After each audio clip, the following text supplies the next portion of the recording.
It's easy at every level of leadership to get caught up in a constant cycle of firefighting where urgent tasks dominate our daily activity. Today I'm going to delve into the leadership principles that empower us to rise above chaos, stop firefighting, and start leading with purpose. Let's dive in. Many leaders find themselves caught in a never-ending cycle of firefighting. While addressing urgent issues is important, we have to be careful to ensure that this state of leading doesn't become the norm. Today I want to explore the importance of shifting from firefighting to proactive leadership. I want to seed you with some thoughts on how you can rise above the chaos and begin to lead more proactively, which we both know is what you want to do. One of my favorite leadership books is Extreme Ownership by Jocko Willink. For starters, I just love the title, Extreme Ownership. See, the whole essence of this book is about having the personal discipline to embrace self-accountability. As leaders, we must take full responsibility for everything under our domain, even the chaos that arises. Accepting ownership is the first mindset shift. By accepting ownership, we shift from reactive firefighting to proactive leadership. It's not about putting out the fire. It's about addressing root causes and empowering your team to prevent future crises. As leaders, we have a responsibility to focus on what matters. What do I mean by that? We have to develop a process to filter everything vying for our attention, prioritize the most critical tasks, and execute them with precision.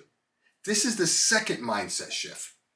When we focus on what matters, we address urgent challenges efficiently while leaving space for strategic leadership.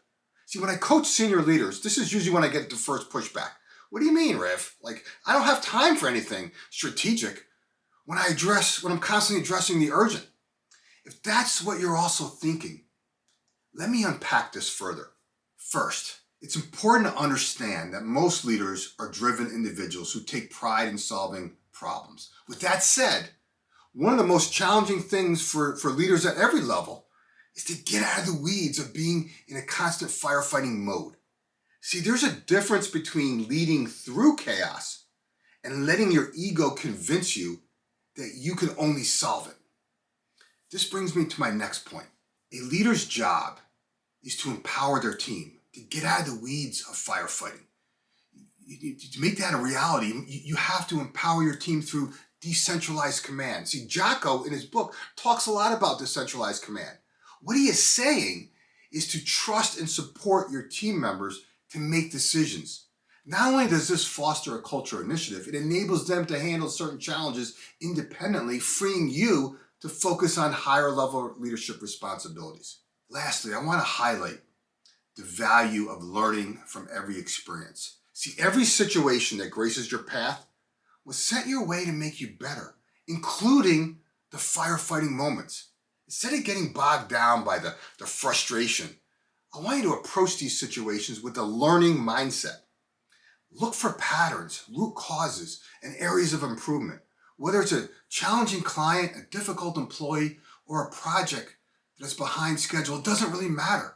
Every one of those situations is a learning opportunity. I tell my clients and those in my leadership training programs all the time to ask yourself, if you knew ahead of time that a challenging situation was about to grace your path, but you also knew that God was sending this situation your way to make you better, right? If you knew that beforehand, would you approach it differently?